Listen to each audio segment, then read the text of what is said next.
ஞானானந்தமயம் தேவம் நிர்மலஸ்படிகாகிருதியும் ஆதாரம் சர்வ வித்யாநாமயகிரியம் பாஸ்மகே. நமஸ்காரம். அஸ்ட்ரோ டிவி நேயர்களுக்கு அஸ்ட்ரோ கேஎஸ் ஐயங்காரின் பணிவான நமஸ்காரங்கள். வார பலன் 1/4/2024 7/4/2024 வரலாம் உண்டான பலன்களை மேஷம் முதல் மீனம் வரை எப்படி இருக்குன்னு பார்ப்போம். அதற்கு முன்னாடி இந்த வாரத்தில் 1/4/2024 ஏப்ரல் 1ஆம் தேதி அப்படின்னு சொல்லக்கூடியது ஃபினான்ஷியல் இயர் ஆரம்பம். எல்லா விதமான அக்கௌண்டிங் பர்பஸுக்கும் புது கணக்கு போடுறது எல்லாமே வருஷத்தின் முதல் நாளாக உலகம் மொத்தம் கொண்டாடக்கூடிய ஒரு விஷயம் அப்படின்றது ஏப்ரல் 1 நம்ம இந்தியாவிலையும் ஏப்ரல் 1 டு மார்ச் 31 ஒரு ஃபினான்ஷியல் இயர் அப்படின்னு மெயின்டைன் பண்ணுறோம். எல்லா விதமான எல்லா வியாபாரிகளுக்கும் எல்லா பொருள் மேனுஃபேக்சரர்ஸ் எல்லாருக்குமே என்னுடைய ஆசீர்வாதங்கள். நல்லபடியாக பண்ணுங்கள், இந்த வருஷம் உங்களுக்கு சக்ஸஸ்ஃபுல்லாக அமையட்டும் அப்படின்னு ஆண்டவனை பிரார்த்தித்து வாழ்த்து சொல்கிறேன். சரி, இந்த வாரம் என்னென்ன காலபுருஷ தத்துவத்தின் முதல் ராசியில் அதாவது கோல்சாரம் எப்படி இருக்குன்றதை பார்ப்போம். அதற்கு பிறகு இந்த வாரத்தினுடைய விசேஷ நாட்கள் என்னென்னு பார்ப்போம். அதற்கு பிறகு இந்த வாரத்தில் எந்தெந்த ராசிக்காரர்களுக்கு சந்திராஷ்டமம் அப்படின்னு பார்ப்போம். முதல்ல கோல்சாரம் அப்படின்னு பார்த்தோமே ஆனால் இந்த வாரத்தில் மேஷ ராசி காலபுருஷ தத்துவத்தின் முதல் ராசியான மேஷ ராசியில் குரு பகவான், 6ஆம் இடம்னு சொல்லக்கூடிய கன்னியில் கேது பகவான், 11ஆம் இடமான கும்பத்தில் சனியும் செவ்வாயும், 12ஆம் இடம்னு சொல்லக்கூடிய மீனத்தில் ராகு, சுக்கிரன், சூரியன் மற்றும் புதன் 4 கிரகங்கள் இருக்குது இந்த வாரம். இந்த வாரத்தில் பார்த்தேனால் 2ஆம் தேதி அன்றைக்கி 2/4/2024 அன்றைக்கி தேய்பிறை அஷ்டமி. தேய்பிறை அஷ்டமி என்ன விசேஷம் அப்படின்னா காலபைரவருக்கு விசேஷமான நாள். தேய்பிறையில் காலபைரவர் போய் விழுந்து கும்பிட்டுட்டு வந்தீங்கன்னா உங்களுக்கு உண்டான திருஷ்டிகள் போகும். சனி பகவானுக்கு உண்டான பிரீத்தின்னு சொல்லக்கூடியது. காலபைரவ அஷ்டகம்னு ஒன்று தனியாக இருக்குது, அதை சொல்லிட்டு வாங்க. நல்ல ஒரு ஏற்றம் மாற்றம் வரும். சனிக்கிழமை சனி பகவானுக்கு செய்கிறத விட தேய்பிறை அஷ்டமியில் காலபைரவருக்கு செய்வதன் மூலியமாக சனி பகவானுக்கு செய்யக்கூடிய பிரீத்தின்னு சொல்லக்கூடியது. அதனால் தேய்பிறை அஷ்டமியில் காலபைரவர் சன்னதி ஒரு சிவன் கோயிலையும் இருக்கும். அவசியமாக போய் அங்கே காலபைரவ அஷ்டகம் சொல்லிவிட்டு அங்கே விழுந்து சேவிச்சுட்டு வாங்க. உங்களுக்கு சனீஸ்வரனால் வரக்கூடிய தொல்லைகள், 7 சனி நடக்கிறவா, அஷ்டமத்து சனி நடக்கிறவா, அர்த்தாஷ்டம சனி நடக்கிறவா எல்லாருக்குமே நல்ல ஒரு ஏற்றம் கிடைக்கும். அதற்கு பிறகு இந்த வாரத்தில் ஏகாதசி, அது 5ஆம் தேதி அன்றைக்கி வருது. ஏகாதசி 5ஆம் தேதி அன்றைக்கி ஏகாதசி வைணவர்களுக்கு மிகவும் ஏற்றமான நாள். உபவாசம் இருக்கிறதும் கார்த்தாலிருந்து கண்டினியூஸாக இருந்து அடுத்த நாள் கார்த்தால் துவாதசி பாராயணம் பண்ணுறது ரொம்பவும் விசேஷம். உடல் நலம் கருதி சில பேர் பண்ண முடியாமல் இருக்கலாம், அதற்கு ஏற்றாற் போல் பண்ணிக்கிறது. 6ஆம் தேதி அன்றைக்கி 6/4/2024 அப்படின்னு பார்த்தாலேனால் அன்றைக்கி இந்த வாரத்தில் வரக்கூடிய பிரதோஷம், இந்த மாதத்தில் வரக்கூடிய சனி பிரதோஷம், அது ரொம்பவும் முக்கியம். அதாவது பிரதோஷம்ன்றது ஒரு மாதத்துக்கு, அதாவது ஒரு தேய்பிரையிலையும் வரும் வளர்பிரையிலையும் வரக்கூடிய 13ஆம் நாள் அது. அதனால் பிரதோஷ காலம் அப்படின்றது பார்த்தோம்னா சாயந்தரம் 5:45 6:15 மணி வரலாம். இந்த ஒரு அரை மணி நேரம் 3/4 மணி நேரத்தில் ஒரு பெரிய தீபாராதனை காட்டுவா சிவன் கோவில் எல்லாத்துலேயும். அந்த காலகட்டத்தில் வழிபடுறது பெரிய ஏற்றம். கார்த்தாலிருந்து உபவாசம் இருந்து, அதாவது பட்னியாக இருந்து சாயந்தரம் அதை பார்த்துட்டு பிரசாதம் வாங்கி சாப்பிட்டதுக்கு அப்புறம் தான் அந்த உபவாசத்தை முடிக்கணும். இது வழக்கம். இதன் மூலியமாக எல்லா விதமான செல்வங்களும் சேரக்கூடிய காலகட்டம். தேய்பிரையில் பண்ணக்கூடியது உங்களுக்கு உண்டான பிரச்சனைகள் அனைத்தும் செல்லக்கூடியதாக இருக்கும் அப்படின்றத சொல்கிறேன்.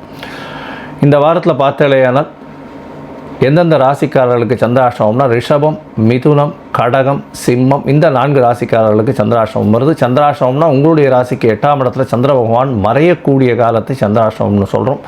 மதிகாரகன் மறைந்திருக்கக்கூடிய காலகட்டத்தில் எந்த ஒரு விஷயத்தை எடுத்து செய்யும் பொழுதும் தவறான முடிவுகள் ஏற்படக்கூடிய வாய்ப்புகள் மிக அதிகம்.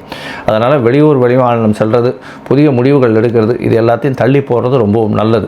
ஒருவேளை நீங்கள் செய்ய வேண்டிய கட்டாயத்தில் இருந்தீங்கன்னா சந்திர பகவானுக்கு உண்டான எளிய பரிகாரம்னு சொல்லக்கூடிய அகத்திக்கீரை கொண்டு போய் அருகில் இருக்கக்கூடிய கோசாலையில் கொடுத்துட்டு வர்றதன் மூலியமாக சந்திராஷ்டமத்தின் தாக்கத்தை குறைத்து கொள்ளலாம்.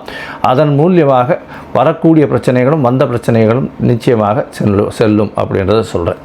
சரி, இந்த வாரத்தில் மேஷம் முதல் மீனம் வரை 1/4/2024 7/4/2024 வரை எப்படி இருக்குது அப்படின்றத பார்ப்போம். அதுக்கு முன்னாடி என்னுடைய மொபைல் நம்பர் கீழே ஸ்க்ராலிங்கில் போயிட்டுருக்கோம். உங்களுக்கு அஸ்ட்ராலஜிக்கல் கன்சல்ட் தேவைப்பட்டதுன்னா நீங்கள் எனக்கு ஃபோன் பண்ணுங்க. உங்களுடைய date, time, place of birth, உங்களுடைய நேம், பேரண்ட்ஸ் நேம் இது எல்லாத்தையும் கொடுத்து இல்லையானால் உங்களுடைய ஜாதகத்தை போட்டு அதில் லக்ன சந்தி, ராசி சந்தி, அதாவது ராசியில் வந்து பாத சந்தி இருக்கான்றதையும் பார்க்கணும். ராசியில் சந்தி இருந்ததேயானால் எல்லாமே மாறக்கூடிய வாய்ப்புகள் உண்டு. அதனால் நட்சத்திர சந்தி இருக்கான்றதையும் பார்த்துட்டு உங்களுக்கு உண்டான இன்றைய கோல்சாரத்தை பிரகாரம் எப்படி இருக்குன்றதையும் பார்த்துட்டு தசாபுக்தி அந்தரம் சூக்ஷ்மத்தை வச்சியும் பார்த்துட்டு உங்களுக்கு உண்டான எளிய பரிகாரம் என்ன, உங்களுடைய பிரச்சனைகளை எப்படி தீர்க்கலாம் அப்படின்றத எளிய பரிகாரங்கள் மூலியமாக சொல்கிறேன். என்னுடைய கட்டணம் என்னன்னு சொல்கிறேன். அந்த கட்டணத்தை போட்டுட்டு உங்களுக்கு உண்டான அப்பாயின்மெண்ட் தரேன். அதற்கப்புறம் பேசலாம்.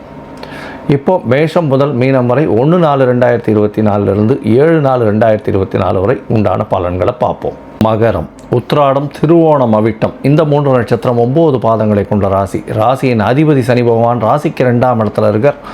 ஆட்சி பெற்று மூலத்திரிகோண வீட்டில் இருக்கக்கூடியது ரொம்பவும் விசேஷம். பணவரவிற்கு பஞ்சம் இருக்காது. பேச்சில் ரொம்ப ஜாகிரதையாக இருக்கணும். ஏன்னா இந்த வாரம் பார்த்தாலேயானால் உங்களுடைய ராசிக்கு 2ஆம் இடத்துல செவ்வாய் பகவானும் சேர்ந்துருக்கார்.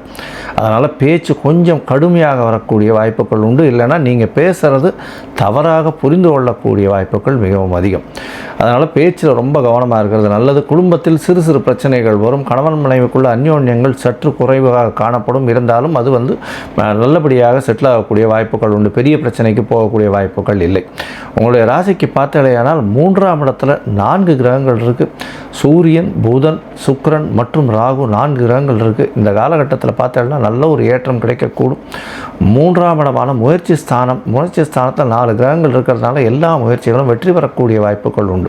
இதை தவிர உங்களுடைய அதியோகர்னு சொல்லக்கூடிய சுக்கிர பகவானும் வந்து உங்களுடைய ராசிக்கு 5ஆம் இடம் மற்றும் 10ஆம் இடத்தின் அதிபதி, ஒரு திரிகோண கேந்திரத்துக்கு அதிபதி. அவர் உங்களுடைய ராசிக்கு 3ஆம் இடத்துல உச்சம் பெற்று போயிருக்கிறது. உங்களுடைய ராசிக்கு 6, 9ஆம் அதிபதி நீச்ச பங்கம் அடைஞ்சிருக்கிறது பெரிய ஏற்றத்தை கொடுக்கும். தந்தையின் மூலியமாக பணவரவிற்கு அற்புதமான காலகட்டமாக இருக்கும். உங்களுடைய திருமணமான தம்பதியினருக்கு ரொம்ப நாளாக குழந்தைக்கு பிராப்திக்கு பார்த்துட்டேன்னா குழந்தை பிராப்தி கண்டிப்பாக ஏற்றத்துடன் காணப்படக்கூடிய காலகட்டமாக இருக்கும். அதாவது ஆண்களுக்கு விந்து கவுன்ஸ் வந்து அதிகமாக இருக்கக்கூடிய காலகட்டமாக இந்த வாரம் அமைய போகிறது. ஏன்னா 5ஆம் அதிபதி அவரே சுக்கிரனாக போய் அவர் வந்து 3ஆம் இடத்துல உச்சம் பெற்று முயற்சி ஸ்தானத்தில் முயற்சியினுடைய இடத்துல போய் 3ஆம் இடத்துல உச்சம் பெற்று போயிருக்கிறது பெரிய விசேஷத்தை கொடுக்கும். அதுவும் சூரிய பகவானும் சேர்ந்து இருக்கக்கூடிய காலகட்டமாக இருக்கிறதுனால நல்ல ஒரு ஏற்றத்தை கொடுக்கக்கூடிய காலகட்டமாக இருக்குது. இந்த வாரத்தில் பார்த்தீங்கன்னா உங்களுடைய ராசிக்கு உடல் நலத்தில் நல்ல ஒரு ஏற்றம் இருக்கும். கவலைப்பட தேவையில்லை. ஆனால் பேச்சில் ரொம்ப கவனமாக இருக்கிறது நல்லது. பணவரவிற்கு பஞ்சம் இருக்காது. இந்த வாரம் அதிவேகமாக செல்லக்கூடிய கிரகமான சந்திர பகவான் உங்களுடைய ராசிக்கு 7ஆம் அதிபதி உங்களுடைய ராசிக்கு 12ஆம் இடத்துல இந்த வாரத்தை ஆரம்பிக்கிறார். குரு சந்திர யோகம் அமையிறது 1ஆம் தேதியிலிருந்து, அதாவது ஏப்ரல் 1லிருந்து ஏப்ரல் 7ஆம் தேதி வரலும் உண்டான வாரத்தில் 1ஆம் தேதியிலிருந்து 3ஆம் தேதி அதிகாலை ஒரு 12:15 மணி வரலும் வந்து சந்திர பகவானை குரு பகவான் பார்க்குறதும் 12ஆம் இடத்துல இருக்கக்கூடிய காலகட்டமாக இருக்குது. குரு சந்திர யோகம் அமையிறது, கஜகேசரி யோகம் அமையிறது. இதன் மூலியமாக வெளிநாடு வெளியூர் செல்லக்கூடிய வாய்ப்புகள் நிச்சயமாக வரும். பார்ட்னர்ஷிப் பிஸ்னஸில் நல்ல ஒரு ஏற்றம் இருக்கும். இருந்தாலும் செலவுகள் சுப செலவுகளாக இருக்கும். ஒரு இன்வெஸ்ட்மெண்ட் பாசிபிலிட்டிஸ் கொஞ்சம் அதிகமாக இருக்கக்கூடிய காலகட்டமாக இருக்குது. உங்களுடைய ராசிக்கு பார்த்தோம்னா 2ஆம் இடத்துல அதாவது உங்களுடைய ராசியிலேயே சந்திர பகவான் வரார். அது வந்து உங்களுடைய ராசிக்கு 3ஆம் தேதி கார்த்தாலிருந்து, அதாவது 12:15 மணியிலிருந்து 5ஆம் தேதி கார்த்தால ஒரு 3:45 வரலும் வரக்கூடிய வாய்ப்புகள் இருக்குது. இந்த காலகட்டத்தில் பார்த்தீங்கன்னா உடல் நலத்தில் நல்ல ஒரு ஏற்றம் இருக்கும். பார்ட்னர்ஷிப் பிஸ்னஸில் பார்ட்னரோடு நீங்கள் சிறப்பாக செயல்படக்கூடிய வாய்ப்புகள் உண்டு. எதிர்பாலினத்தவர் மூலியமாக நல்ல ஒரு ஏற்றம் கிடைக்கக்கூடிய காலகட்டமாக இருக்குது. நண்பர்கள் மூலியமாக நல்ல ஒரு ஏற்றம் கிடைக்கக்கூடிய காலகட்டமாக இந்த வாரம் அமைகிறது. உங்களுடைய ராசிக்கு 3ஆம் இடத்துல சந்திர பகவான் போகிறார். அதாவது 2ஆம் இடத்துல சந்திர பகவான் போகிறார். அது வந்து 5ஆம் தேதியிலிருந்து 7ஆம் தேதி வரலும் இருக்கக்கூடிய காலகட்டமாக இருக்குது. 7ஆம் தேதி காலத்தால் ஒரு 6 மணி வரலும் இருக்கக்கூடிய காலகட்டமாக இருக்குது. இந்த காலகட்டத்தில் 3 கிரகங்கள் இருக்கக்கூடிய காலகட்டம். அதாவது செவ்வாய், சந்திரன் மற்றும் சனி 3 கிரகங்கள் இருக்குது. 7ஆம் அதிபதி 2ஆம் இடத்துல இருக்கிறது ரொம்ப விசேஷம். பணவரவிற்கு பஞ்சம் இருக்காது. பார்ட்னர்ஷிப் பிஸ்னஸில் இருக்கிறவர்களுக்கு பெரிய யோகம் கிடைக்கக்கூடிய வாய்ப்புகள் உண்டு. அதை தவிர உங்களுடைய ராசிக்கு பார்த்தோம்னா 4ஆம் அதிபதினு சொல்லக்கூடிய செவ்வாய் பகவானும் உங்களுடைய ராசிக்கு 2ஆம் இடத்துல இருக்கிறதுனால வீடு விற்கணும்னு பார்த்துட்டு இருக்கிறவர்களுக்கு நல்ல ஒரு கணிசமான ஒரு மார்ஜினோட ப்ராஃபிட்டோடு வரக்கூடிய வாய்ப்புகள் உண்டு. அதாவது ரியல் எஸ்டேட் பிஸ்னஸில் இருக்கவா, அதை தவிர வந்து இந்த பெட்ரோகெமிக்கல் பிஸ்னஸில் இருக்கவா, தார் இந்த மாதிரியான விஷயம், ஹெச்ஆர் இவாள்லாம் பார்த்தோம்னா நல்ல ஒரு ஏற்றம் இருக்கும். அயர்ன் அண்ட் ஸ்டீல் பிஸ்னஸ் பண்ணிட்டு இருக்கவங்க, அது தவிர வந்து இந்த இது துப்புரவு தொழிலாளர்களுக்கு அட்மினாக இருக்கிறவங்க, அட்மினிஸ்ட்ரேட்டிவ் இன்சார்ஜ், இவங்களுக்கெல்லாம் பெரிய ஏற்றம் கிடைக்கக்கூடிய வாரமாக இந்த வாரம் அமையிறது. உங்களுடைய ராசிக்கு பார்த்தோம்னா 7ஆம் தேதியிலிருந்து 9ஆம் தேதி வரலும் உங்களுடைய ராசியின் 3ஆம் இடத்துக்கு போகிறார். 5 கிரகங்கள் இருக்கக்கூடிய காலகட்டம், சுபத்துவம் அடையிறது. அதனால் 5ஆம் இடம் 3ஆம் இடம் ரொம்ப வலுப்பெற்று போகக்கூடிய காலகட்டம். முயற்சிகள் அனைத்தும் வெற்றி பெறக்கூடிய வாய்ப்புகள் நிச்சயமாக உண்டு. நீங்கள் அருகில் இருக்கக்கூடிய காலபைரவரை போய் சேவிச்சுட்டு வாங்க. இந்த வாரம் அஷ்டமி வருது, தேய்பிரை அஷ்டமி வேறு வருது. அதனால் காலபைரவ அஷ்டமி இது சொல்லுங்க, சோஸ்திரம் சொல்லிட்டு அங்கே தேய்பிரை அஷ்டமியில் காலபைரவர் போய் வணங்கிட்டு வர்றது ஒரு பெரிய ஏற்றத்தையும் மாற்றத்தையும் கொடுக்கும். அதை தவிர சனி பிரதோஷம் போய் வணங்கிட்டு வர்றதுனால சனி பகவானால் ஏற்படக்கூடிய தொல்லைகள் நீங்கக்கூடிய வாய்ப்புகள் நிச்சயமாக உண்டு. பேச்சில் கவனமாக இருங்க. உடல்நலம் நல்லபடியாக இருக்கக்கூடிய காலகட்டமாக இருக்கும். பொதுவாகவே இந்த வாரம் நல்ல ஒரு ஏற்றமான வாரமாக இந்த மகர ராசிக்காரர்களுக்கு அமையும்.